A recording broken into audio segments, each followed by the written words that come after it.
The Hollow Road was a place of legend, tucked deep in the Appalachian wilderness. Locals whispered about it, their voices dipping into fearful tones as they spoke of lost hikers, strange shadows, and the peculiar absence of wildlife. Yet for Elise Harper, it was just another detour, on her way to a fresh start. At 34, Elise had left her dead-end job, her cheating boyfriend, and the choking familiarity of a town that felt more like a cage. The road ahead promised freedom, or so she thought. Her Jeep rattled over gravel as the GPS announced in its flat monotone, "Turn left in 1 mile." The air outside was thick with fog, clinging to the trees like ghostly shrouds. Elise glanced at the clock. 7:13 p.m. She didn't want to be driving this late, but the thought of spending one more night in a motel room smelling of stale cigarettes pushed her onward. The turn came up suddenly, marked only by a crooked wooden sign that read Hollow Road in peeling white letters. "Charming," Elise muttered, gripping the wheel tighter. As her Jeep crawled forward, the forest seemed to swallow the road whole, the canopy above blotting out the last hues of twilight. About 10 minutes in, Elise began to notice the silence. It wasn't the comforting quiet of nature, filled with the chirps of crickets or the rustling of leaves. No, this was an oppressive stillness, a vacuum of sound that seemed to press against her ears. Her fingers hovered over the radio dial, but she hesitated. Somehow she felt that any noise would disturb whatever unseen force held dominion over the woods. She tried to focus on the road, but her mind drifted back to the words of the gas station clerk she'd encountered earlier that day. "If you're heading toward the hollow, turn back," he had said, his eyes shadowed beneath the brim of his hat. When Elise had laughed it off, he leaned closer, his voice a raspy whisper. "People who go down that road don't always come back, and those who do, well, they ain't the same."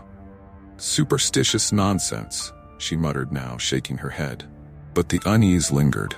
The trees seemed to lean closer, their gnarled branches twisting like skeletal fingers. Her headlights illuminated patches of the road, but the fog swallowed everything else. It was as if the world ended just beyond her reach. Then she saw it. A figure darted across the road, so fast that Elise barely had time to react. She slammed on the brakes, her tires skidding on the loose gravel. Her heart thundered as she gripped the wheel, her eyes scanning the darkness. "What the hell was that?" she whispered. It had been human-shaped, but wrong. Too tall, too thin, and moving with an unnatural jerky gait. She sat there, the engine idling, her breath fogging up the windshield. Part of her wanted to floor it and never look back, but another part, the stubborn, curious part that had driven her to leave everything behind, urged her forward. She reached for her phone, only to find it dead. "Of course," she muttered. Gathering her courage, Elise pressed the gas pedal lightly. The Jeep crawled forward, her eyes darting between the road and the tree line. Minutes passed with no further signs of movement, and she began to convince herself it was just an animal, maybe a deer or a stray dog. But then her headlights caught something. A wooden cabin just off the side of the road. The cabin was ancient, its roof sagging and its windows dark. A faint, flickering light came from inside, like a candle struggling against the gloom.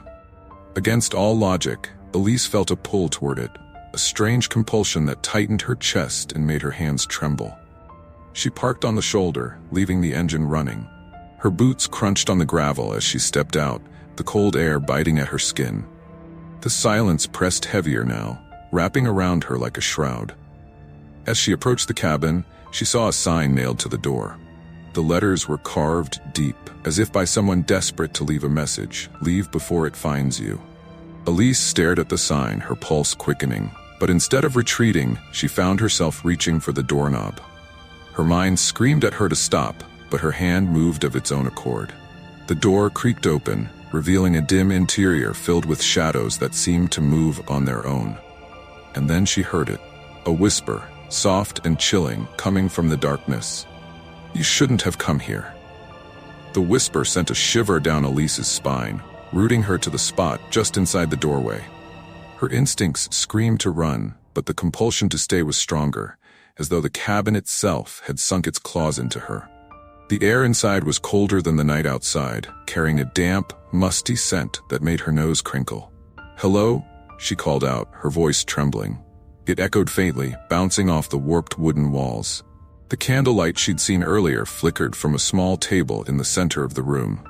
Beside it sat an old journal, its cracked leather cover marked with faint scratches that looked almost like claw marks. She stepped closer, her boots creaking against the uneven floorboards. The room was sparsely furnished, just the table, a single chair, and a rusted wood stove in one corner. The walls were bare except for deep gouges that ran in jagged lines, as if something with enormous claws had raked across them. Elise reached for the journal, her fingers hesitating just above its surface. The whisper came again, louder this time and unmistakably close. "Leave, while you still can." Her breath caught in her throat as she spun around, expecting to see someone, or something, standing behind her. But the room was empty, the shadows motionless. "Who's there?" she demanded, her voice sharper now, cutting through the oppressive silence. The only response was a low creak, as if the cabin itself had shifted under some unseen weight. Gathering her courage, Elise flipped open the journal. The pages were yellowed and brittle, filled with cramped handwriting that leaned heavily to the right. The entries were dated, though most of them were smudged or faded beyond recognition. One, however, stood out. July 7th. "It comes at night. I hear it scratching at the walls, whispering my name. I've barred the door, but it won't matter. It always finds a way." Elise swallowed hard, her fingers trembling as she turned the page. Another entry, this one messier, the ink smeared as though written in haste. "July 12th. I saw it today. God help me, I saw its face. I cannot unsee it. It is not of this world. To whoever reads this, do not look into its eyes. It will take you if you do." A sudden bang jolted her from the journal. It came from above, a sharp, deliberate thud that echoed through the cabin. Elise's heart pounded as she tilted her head back, her eyes fixed on the ceiling. She could see faint cracks in the wood, but nothing else. "Okay," she muttered under her breath, closing the journal and tucking it under her arm. "Time to go." She turned toward the door, only to find it closed. Hadn't she left it open? Her hand reached for the knob, but the moment her fingers touched the cold metal, the whisper returned. Louder and more insistent. "Don't look back." The word sent a chill racing down her spine. Her eyes darted over her shoulder, even as her mind screamed at her not to. The shadows behind her seemed to writhe and pulse, their shapes shifting like something alive. She gripped the doorknob tighter, twisting it with all her strength, but it wouldn't budge. "Please," she whispered, panic rising in her throat. "Let me out." The whisper changed then, growing deeper, more guttural. "It's too late for that." The room plunged into darkness as the candle extinguished itself, leaving Elise blind. Her breathing came in ragged gasps as she fumbled for her phone, praying for the faint glow of its flashlight. But when she clicked the power button, the screen remained stubbornly black. From the corner of the room came a sound that froze her in place. A slow, deliberate scrape, like nails dragging across wood. It was followed by a low, rasping breath. Whatever was in the cabin wasn't hiding anymore. "Who are you?" Elise forced the words out, her voice barely above a whisper. The breathing stopped. For a moment, there was only silence. Then the voice came again, this time directly in her ear. "I've been waiting for you." Elise staggered backward, her legs colliding with the table as the voice echoed in her ear. The room felt alive now, its walls seeming to shift and breathe around her. She fumbled blindly, her fingers brushing the rough surface of the journal, before she clutched it to her chest like a lifeline. "Show yourself," she screamed, her voice breaking. The only reply was the faint, rhythmic scraping from the corner, a sound so deliberate it felt like a taunt. Her eyes adjusted slowly to the darkness, shapes and shadows sharpening into unnerving detail. The corner from which the sound emanated was darker than the rest of the room, an impenetrable void that seemed to pulse and writhe. Something was in there, crouched low, its outline barely distinguishable from the shadow it emerged from. A single step forward brought it into view. Elise's breath caught as she saw its eyes, two pinpricks of light that burned like embers, locked onto her with an intensity that froze her in place. The figure was impossibly tall, its limbs unnaturally elongated, the joints bending wrong as it moved toward her. Her mind screamed at her to run, but her body refused to obey. She could feel its gaze burrowing into her, an almost physical force that seemed to drain her strength. The journal's warning came rushing back. "Do not look into its eyes." But it was too late. The creature tilted its head, its movements slow and deliberate, like a predator studying its prey. Then it spoke, its voice a guttural rasp that filled the room. "You don't belong here." "I am leaving," Elise stammered, finally finding her voice. She forced her gaze downward, focusing on the floorboards beneath her boots. "I didn't mean to trespass." The creature let out a low, guttural laugh, a sound that made her stomach churn. "You opened the door," it said. "You invited me in." Her hand tightened around the journal, her knuckles turning white. "What do you want?" she demanded, her voice trembling. The creature stopped, its head tilting again as if considering her question. "To finish what was started," it said, the words dripping with malice. Elise's thoughts raced. There had to be a way out, some way to escape whatever this thing was. She edged toward the door, her movements slow and deliberate. Her other hand groped for the knob again, this time finding it warm to the touch, as if the cabin itself was alive and fighting against her. The creature lunged. Its sudden movement shattered the fragile hold she had on her fear, and she screamed, ducking just in time to avoid its outstretched claws. The journal slipped from her grip, hitting the floor with a dull thud. She bolted toward the door, her shoulder slamming into it with all her strength. The wood groaned but held firm. Behind her, the creature hissed, its claws scraping against the floor as it moved with terrifying speed. Desperation clawed at Elise's chest as she pounded on the door, tears streaming down her face. "Let me out," she sobbed. Her fingers brushed something cold and metallic, the latch for a deadbolt she hadn't noticed before. She flipped it upward, the mechanism clicking loudly in the oppressive silence. The door flew open, spilling her into the frigid night air. Elise stumbled onto the gravel, her knees hitting the ground hard. She scrambled to her feet, her breath coming in ragged gasps as she turned back to the cabin. The door hung open, revealing only darkness within. The creature was gone, or hiding. She didn't wait to find out. Elise sprinted to her Jeep, throwing herself into the driver's seat and slamming the door behind her. Her hands shook as she turned the key in the ignition. The engine sputtered once, twice, and then roared to life. The Jeep's headlights illuminated the road ahead, but her gaze flickered to the cabin one last time. For a moment, she thought she saw the creature standing in the doorway, its glowing eyes watching her.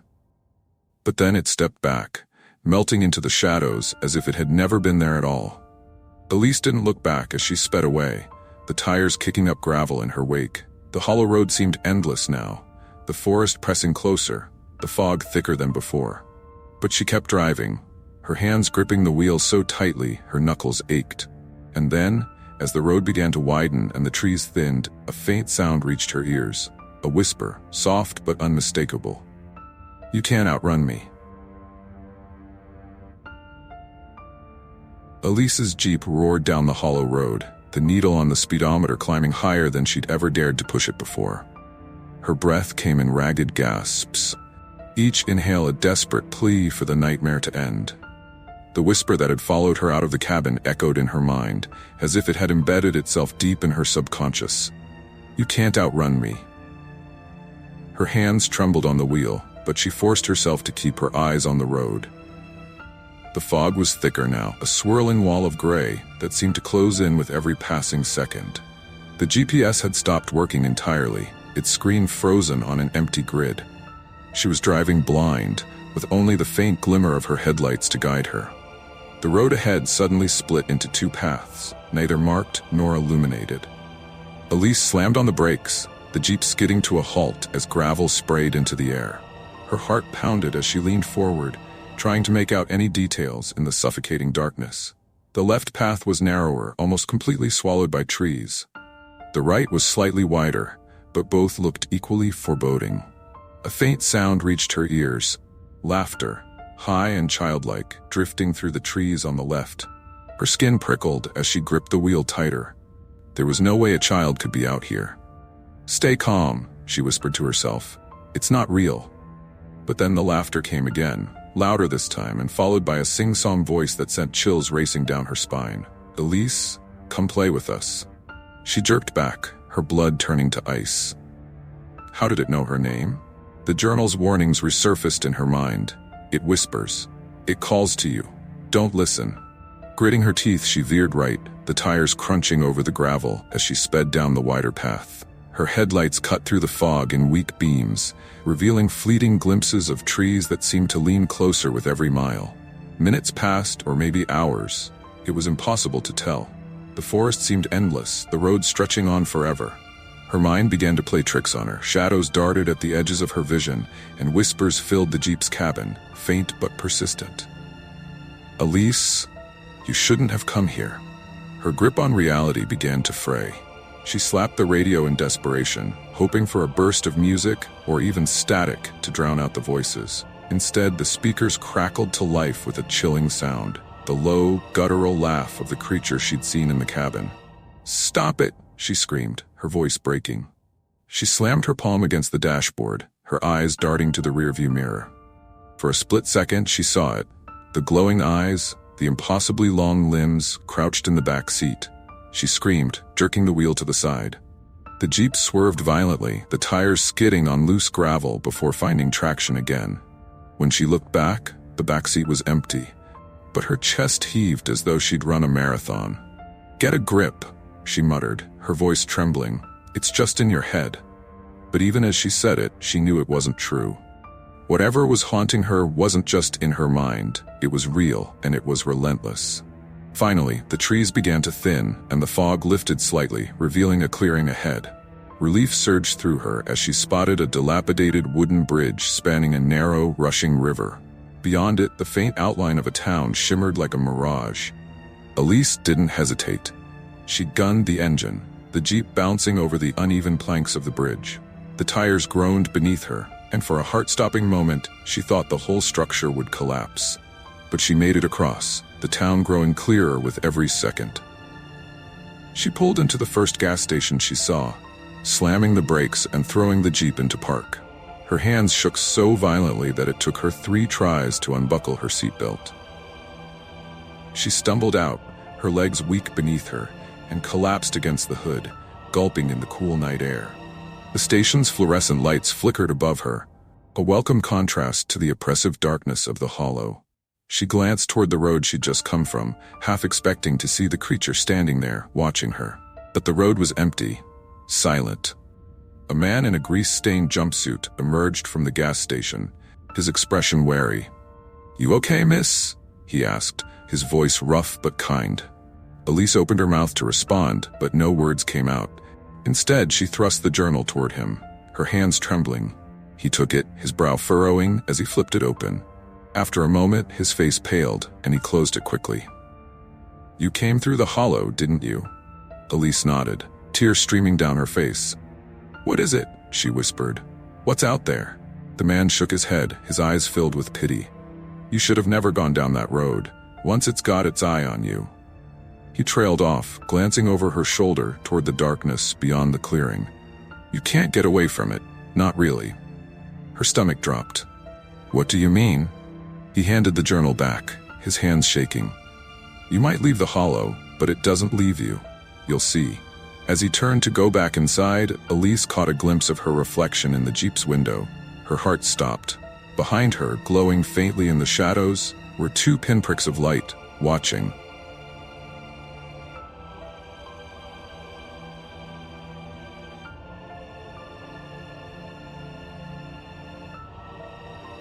The town of Gravenwood was the kind of place people left, not moved to.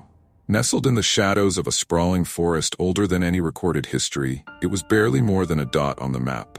The population had dwindled to under 300 in the last decade, with most houses sitting empty, sagging into disrepair under the weight of time and neglect. But it wasn't until the children began disappearing that people started talking about the woods again. Elaine Carter arrived in Gravenwood late one autumn afternoon, her car packed with boxes and her mind weighed down by regrets. She wasn't supposed to be here. Not really.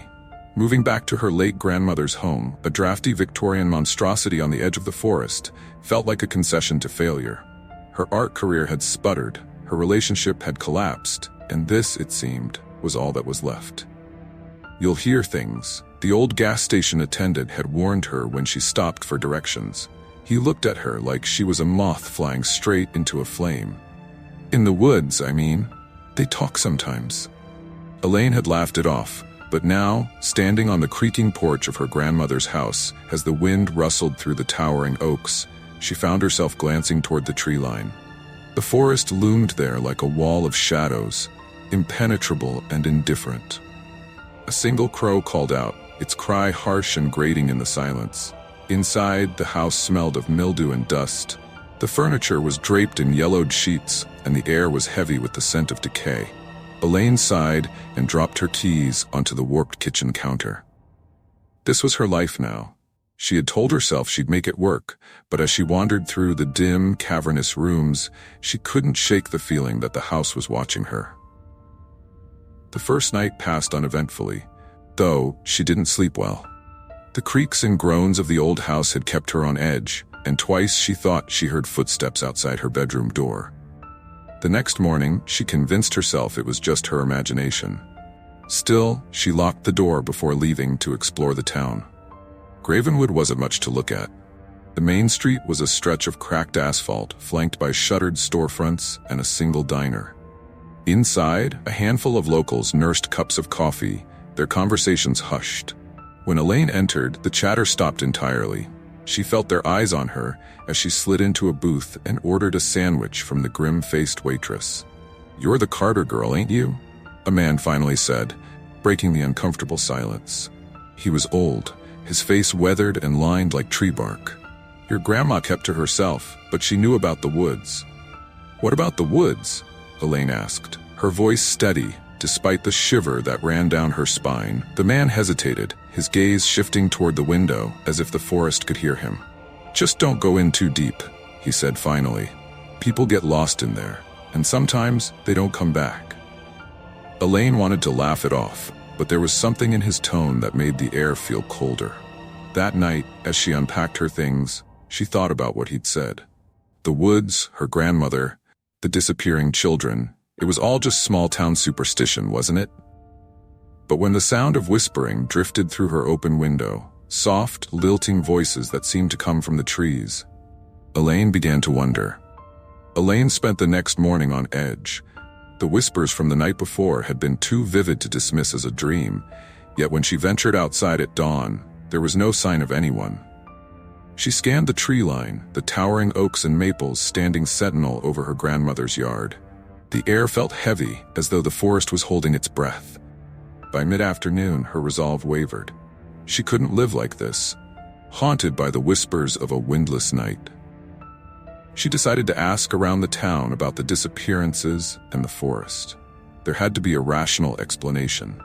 At the diner, the locals were even more standoffish than before.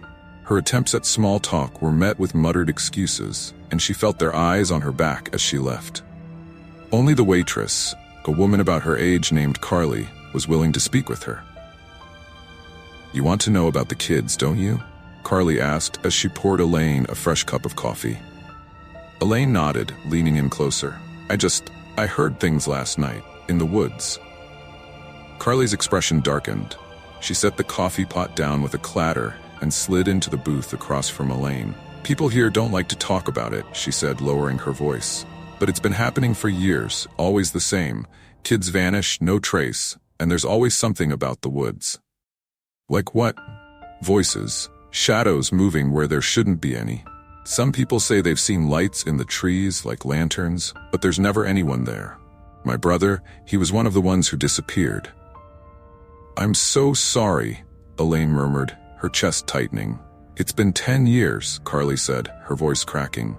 "I was 12, he was 6. We were playing near the edge of the forest, and I turned my back for just a second. When I turned around, he was gone. I heard him laughing, though, like he'd just run off. But when I followed the sound, it just led me deeper into the woods. I swear I felt like the trees were moving, closing in." Elaine felt a chill creep up her spine. "Did anyone else hear anything?" "My dad said he heard the same thing when he went looking for him. Laughter. But it wasn't just my brothers. It was like a whole group of kids giggling, calling for us. After a week, we gave up. No one ever found him, or the others." Elaine's stomach twisted. "The others?" Carly nodded. "There's been at least 15 kids over the years. Some families moved away, some just stopped talking about it. But it's always the same. The forest takes them." Elaine left the diner with Carly's story replaying in her mind. The forest takes them. It sounded ridiculous, like something out of a campfire story, but the whispering she'd heard last night was real, and Carly had no reason to lie. That evening, as the sun dipped below the horizon, Elaine found herself standing at the edge of the woods. The wind was still, the air unnaturally silent. She took a hesitant step forward, her boots crunching on the brittle leaves. "Hello," she called out, her voice trembling. For a moment there was nothing. Then, faint and distant, she heard it. Laughter. Children's laughter, echoing through the trees. Elaine froze, her heart pounding. The sound was so out of place, so wrong, that she nearly turned back. But then she thought of Carly, of the children who had vanished, and of her grandmother. What had she known about this place? Summoning her courage, she stepped deeper into the woods. The laughter grew louder, weaving through the trees like a living thing. It seemed to come from everywhere and nowhere at once, surrounding her. "Who's there?" she demanded, her voice breaking. The laughter stopped. For a moment, the silence was absolute. Then came the whispering, low, urgent voices that seemed to brush against her skin. She couldn't make out the words, but the tone was unmistakable. They wanted her to follow. Against her better judgment, she did. Elaine moved cautiously through the woods, the whispering voices guiding her deeper into the darkness. The air grew colder with each step, and the faint light filtering through the canopy dimmed until it was little more than a murky haze. Every instinct told her to turn back, but something stronger compelled her forward. The forest felt alive. Twisted roots jutted out like grasping fingers, and the trees seemed to close ranks behind her, cutting off any retreat. She couldn't tell how far she had gone, but the house in town felt a lifetime away. "Where are you?" she called out, her voice shaky. The whispers answered, growing louder, their words still incomprehensible but somehow intimate, as if they were meant just for her. Then, as suddenly as they had started, they stopped. The silence was so profound that Elaine could hear her own heartbeat pounding in her ears. Ahead, the trees parted, revealing a small clearing bathed in an eerie, pale light. At the center stood an ancient well, its stone walls covered in moss and lichen. Elaine approached cautiously, her breath visible in the unnaturally cold air. The laughter returned, faint and ghostly, as if carried on a non-existent breeze. It seemed to come from within the well, rising up from its unfathomable depths. "Who's down there?" Elaine asked, her voice trembling. Instead of a reply, the whispers resumed, louder now, insistent. The words began to take shape, a strange sing-song chant. "Join us, join us." Elaine took a step back, her pulse racing. "This isn't real," she muttered to herself. "It's just my imagination." But the ground beneath her feet suddenly felt unsteady, shifting like it was alive. She stumbled, catching herself against the edge of the well. As her hand touched the cold stone, a vision flashed through her mind. Children, dozens of them, their faces pale and hollow-eyed, staring at her from the darkness. "No!" Elaine gasped, pulling her hand away. "Elaine!" A voice whispered, and her blood ran cold. It wasn't the strange collective murmur she had been hearing. It was her grandmother's voice. "Elaine, come closer." The voice beckoned, soft and coaxing. She shook her head, her legs trembling. "Grandma?" "Elaine, you've come home," the voice said, growing louder, more insistent. "Come closer, child. Let me see you." Elaine's rational mind screamed at her to run, but her feet remained rooted to the spot. She edged closer to the well, peering into its inky depths. For a moment she saw nothing but darkness. Then a face appeared, a pale, gaunt visage with hollow eyes that stared straight into her soul. "Grandma?" Elaine whispered, tears streaming down her face. The face twisted into a grotesque smile. "You were always meant to be here," it said, its voice a sickening blend of her grandmother's tone and something far darker. "You belong to the woods now." Elaine stumbled back, but the ground seemed to shift beneath her, pulling her toward the well. The whispers swelled, a cacophony of voices chanting her name, their tone both pleading and commanding. "Let me go!" she screamed, clawing at the ground as invisible forces dragged her closer to the edge. Just as she felt herself teetering on the brink, a sudden, deafening crack echoed through the forest. The whispers ceased instantly, replaced by a heavy, oppressive silence. Elaine turned her head, gasping for breath. Carly stood at the edge of the clearing, clutching a baseball bat. Her face was pale, but her eyes burned with determination. "Get up!" Carly shouted. "We have to go. Now!" Elaine scrambled to her feet, her body trembling. She didn't ask questions, she ran. The two women sprinted through the woods, the trees seeming to claw at them as they passed. The whispers began again, faint but growing louder, chasing them through the darkness. When they finally burst out of the forest and into the open air, Elaine collapsed onto the grass, gasping for breath. Carly knelt beside her, gripping her arm tightly. "You shouldn't have gone in there," Carly said, her voice shaking. "It won't stop now. Once they've seen you, they don't let go." Elaine looked back at the forest, its shadowy depths more menacing than ever. She knew Carly was right. Whatever lived in those woods had marked her, and it wasn't finished. Elaine sat in the safety of her grandmother's kitchen, her trembling hands wrapped around a mug of untouched tea. The house, once a refuge, now felt like a prison with its walls pressing inward. Carly paced back and forth, her face pale and drawn as she explained the unspoken truth of Gravenwood.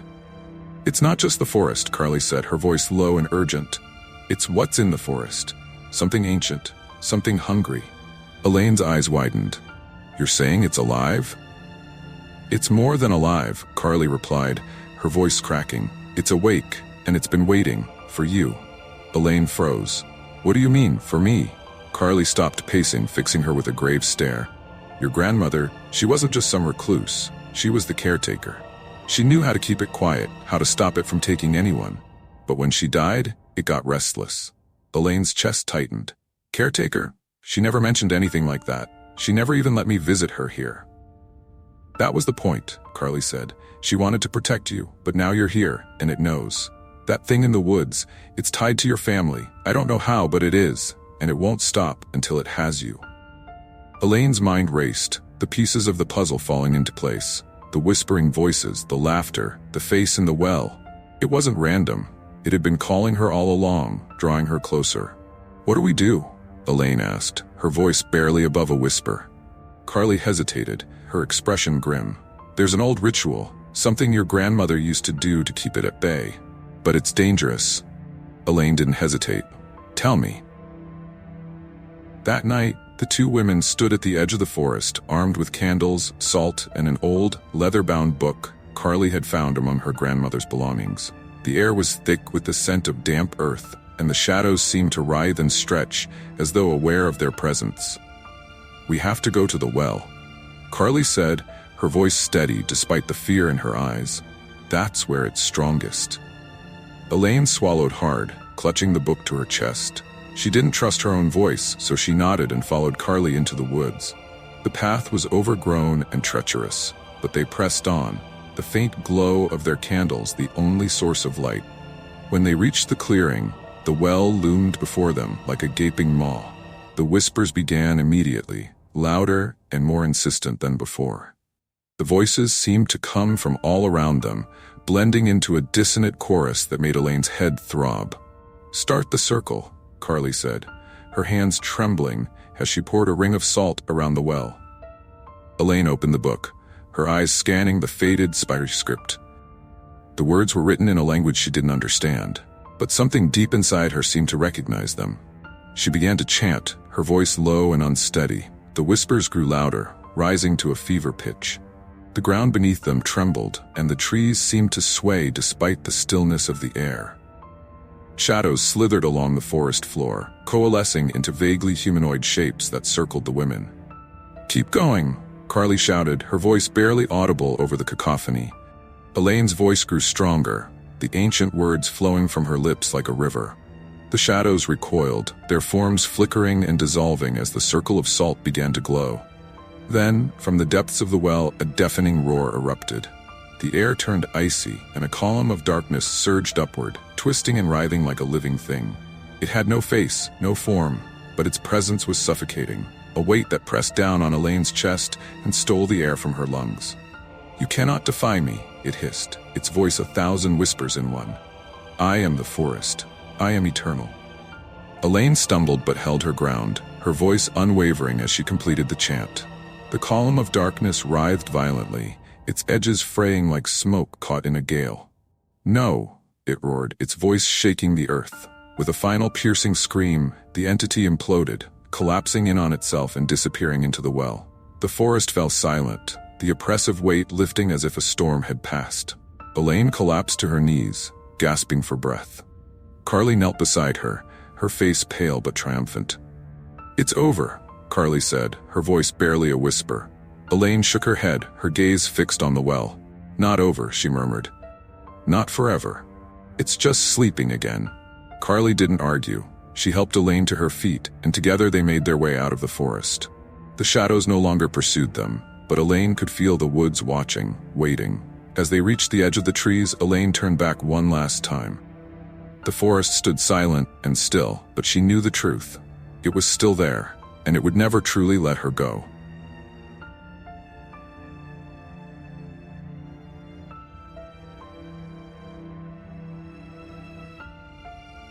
When Anna Kingston left the city for Ashridge Hollow, she thought the solitude of the countryside would be the cure for her unraveling nerves.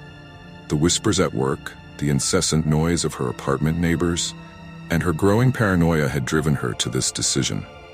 A sabbatical, her therapist had suggested. A quiet retreat to untangle her frayed thoughts. But as her car bumped along the winding dirt road, swallowed by dense thickets of pine, she began to wonder if solitude was what she truly needed, or something to fear. The cabin, tucked far into the woods, looked like something from another era. Its slanted roof and peeling paint gave it a ghostly air, as though it had been abandoned long before she signed the rental agreement. When she stepped inside, the faint smell of damp wood hit her first, followed by the eerie stillness. A single window overlooked the forest, framing towering trees that seemed to loom closer than they should. She set her bags down and tried to shake off the unease settling in her chest. The first night passed without incident, though Anna's sleep was restless. The creaks and groans of the cabin seemed amplified in the silence, and she found herself wide-eyed at 3 a.m., staring at the shadowed ceiling. The wind whispered through the trees, carrying with it a faint sound she couldn't place, like a voice, just out of reach. She told herself it was her imagination, a symptom of being alone in such a strange place. But deep down, she wasn't convinced. By the third day, the isolation began to take its toll. Anna tried to distract herself with books and journaling, but her thoughts always circled back to the same question. Why did this place feel so wrong? The air was heavy, almost oppressive, and the shadows in the forest seemed to ripple and shift when she glanced out the window. She'd catch movement out of the corner of her eye, branches swaying, shapes darting between the trees. But when she looked directly, there was nothing there. It wasn't until she found the diary tucked beneath the floorboard that things took a darker turn. She discovered it by accident while rearranging the furniture. The leather-bound journal was old, its pages yellowed and brittle. Flipping through it, she realized it belonged to someone named Clara, a woman who had lived in the cabin decades ago. The entries were frantic, scrawled in messy handwriting that grew more unhinged with each page. "It watches me," one entry read. "I feel its eyes even when I'm inside. I tried to leave, but the road keeps bringing me back. Something is wrong with this place. It knows my name." Anna shivered, closing the diary. It had to be a prank, she told herself. Some Renner playing a cruel joke on the next guest. Yet, as the days passed, the words from the diary lodged in her mind, a parasite feeding on her doubts, and then the knocking started. It was faint at first, barely louder than the rustle of leaves. But by the second night, it grew insistent, sharp raps that seemed to come from the walls themselves. Anna searched the cabin, her flashlight trembling in her hands, but there was no one there, no footprints in the dirt outside. Just the trees, silent and watchful, as though waiting for her to step closer. On the 5th day, Anna awoke to find a single word scrawled on the mirror in her bathroom. Leave. She froze, her breath caught in her throat. The handwriting was shaky, written in what looked like condensation, but she hadn't used the bathroom that morning, and the mirror had been dry the night before. Her phone was dead, the charger mysteriously missing, and the car wouldn't start when she tried to flee. She was trapped, and the forest seemed to know it. The diary lay open on the kitchen table, though Anna was certain she had closed it the night before. A new entry had appeared in the same spidery handwriting, It's closer now. It won't let you go.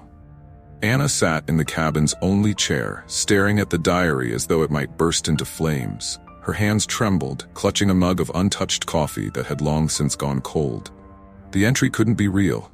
She had read every page the night before, and it had ended abruptly with Clara's last desperate plea for escape.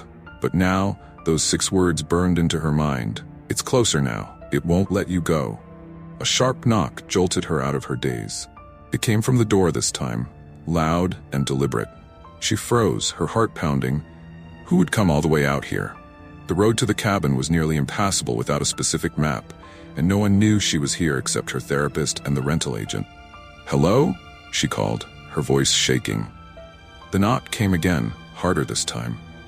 Anna grabbed the fire poker from the hearth, a meager weapon, but it was all she had, and edged toward the door. "Who's there?" she demanded, her voice stronger now. There was no answer. Gathering her courage, she flung the door open. Nothing. The porch was empty, and the dirt path beyond was undisturbed. But something caught her eye. A small object lying on the wooden planks. It was a photograph, yellowed with age. She picked it up, her breath catching in her throat. The image showed a young woman standing in front of the very same cabin. Her expression was grim, her eyes hollow.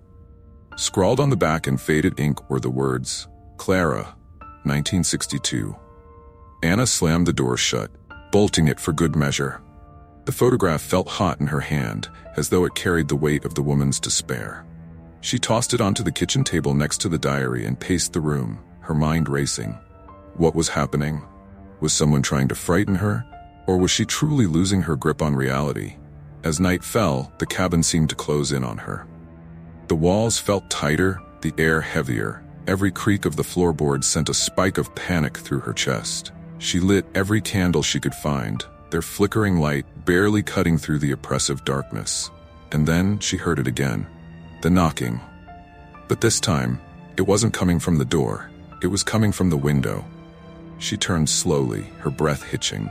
The window was small, its glass streaked with grime, but beyond it, she saw a figure standing in the darkness. Its outline was faint, more shadow than substance, but its presence was undeniable.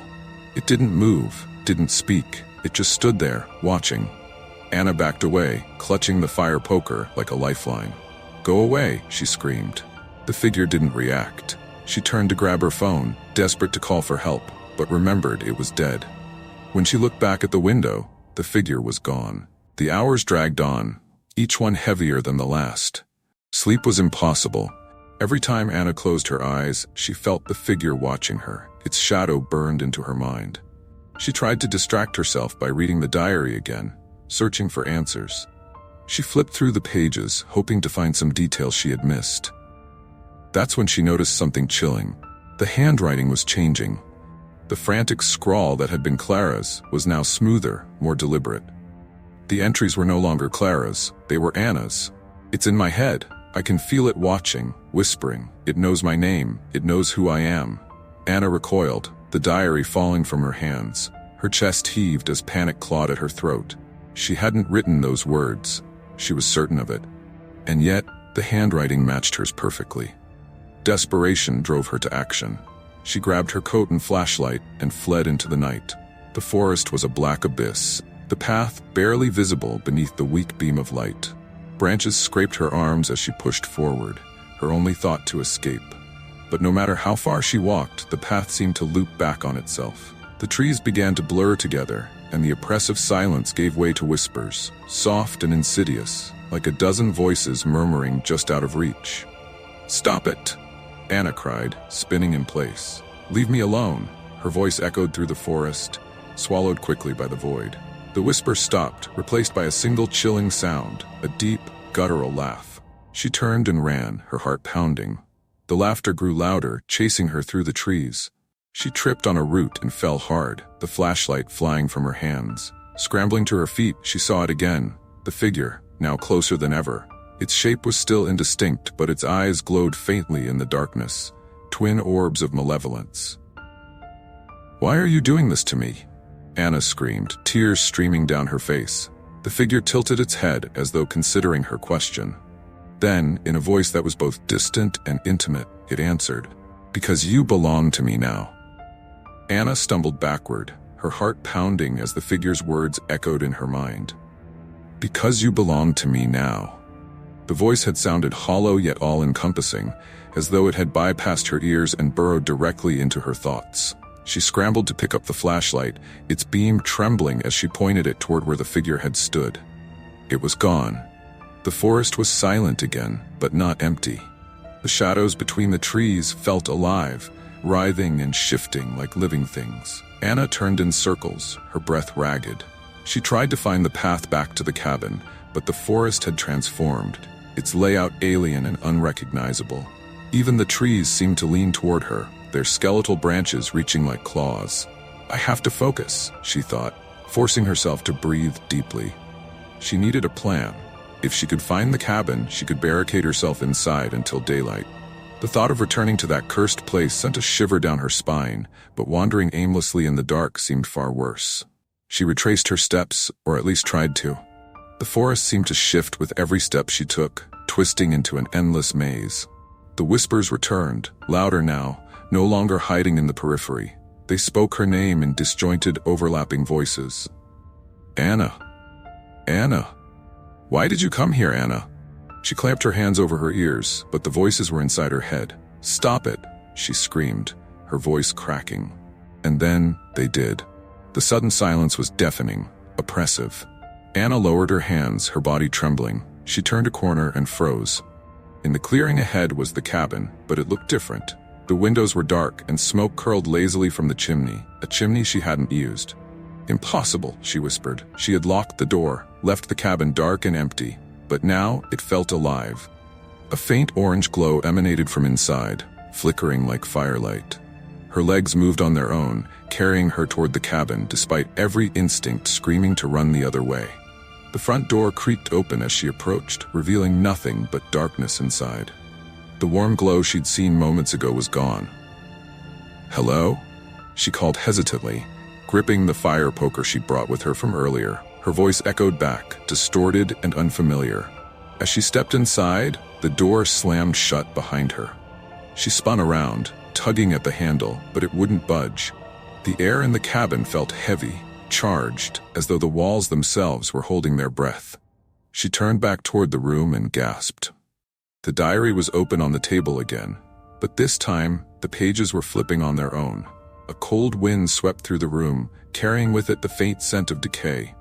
The pages stopped suddenly, revealing an entry Anna hadn't seen before. It feeds on fear. It grows stronger when you run, stay, and you might survive. Leave, and you are already dead. Anna backed away from the table, her mind spinning. What does that mean? She whispered, her voice trembling. Who wrote that? The room answered with a low, guttural sound, a laugh, deep and mocking. The shadows in the corners of the cabin thickened, pooling together into a single mass. It rose slowly, taking shape until the figure stood before her once more. This time, it was closer, clearer.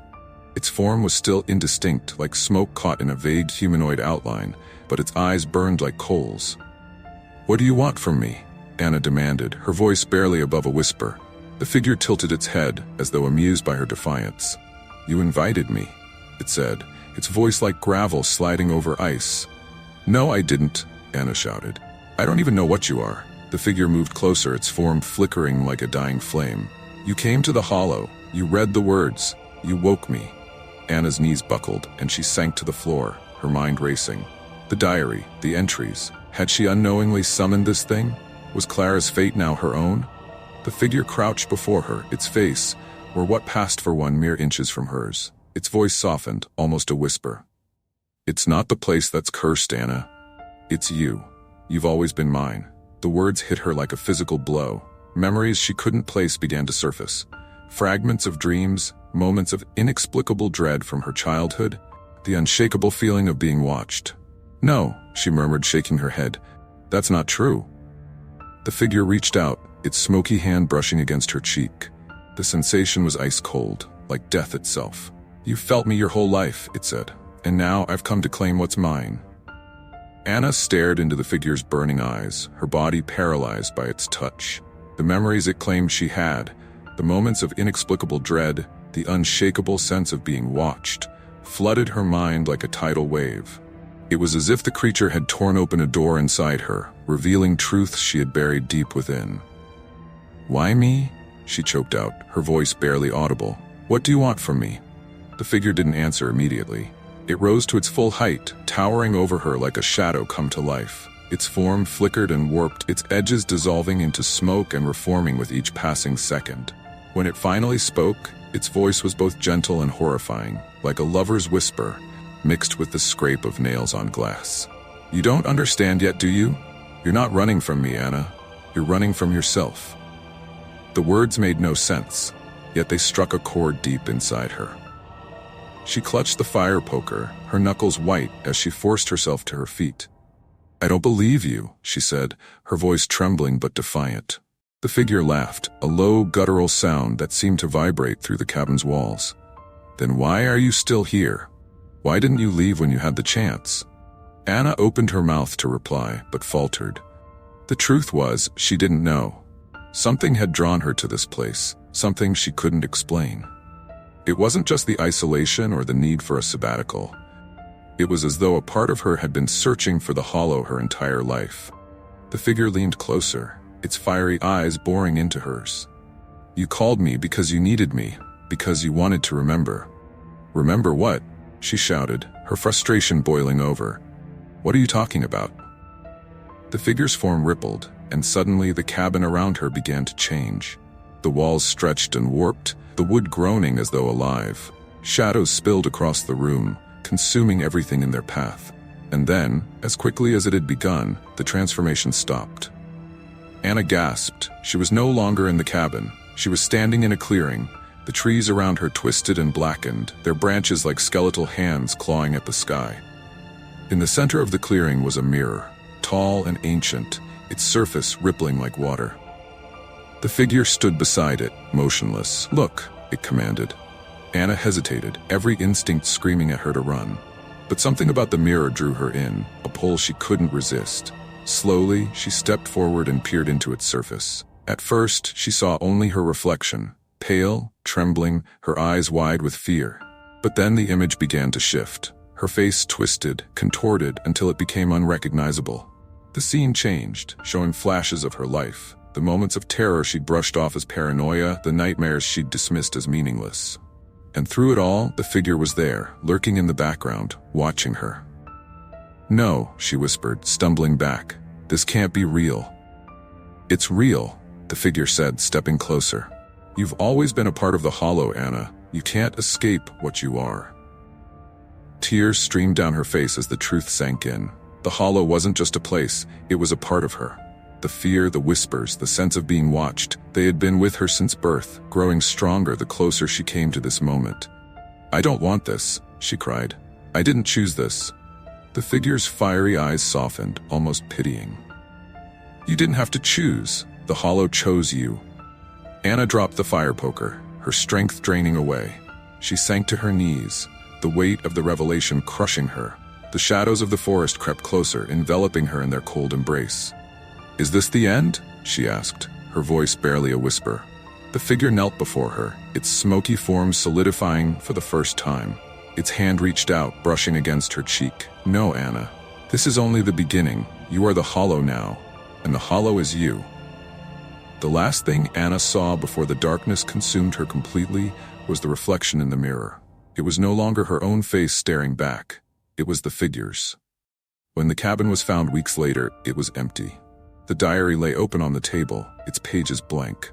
The forest around it had grown unnaturally quiet, as though holding its breath. And somewhere deep in the hollow, Anna watched, waiting,